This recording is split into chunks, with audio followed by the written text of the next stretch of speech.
Tiniyak ni Pangulong Ferdinand R. Marcos Jr. na sapat ang supply ng pagkain sa bansa sa kabila ng hindi humuhupang tensyon sa Middle East.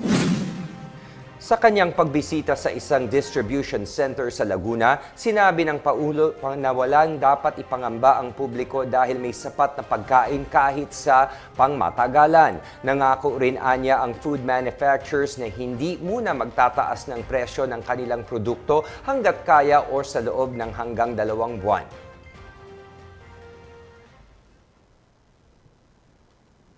Supply ay hindi kailangan mag-alala ang taong bayan. Siyempre, nilalapitan natin ang mga partner natin na food supplier para sa pang-araw-araw ng taong bayan. Patuloy namang minomonitor ng pamahalaan ang supply at presyo ng pagkain, lalo na't walang tigil ang pagtaas ng presyo ng langis dulot ng krisis sa gitnang silangan. Sa kabila nito, muling nagbabala ang Pangulo laban sa hoarding at tiniyak na naghahanap na rin ang gobyerno ng alternatibong mapapagkunan ng enerhiya.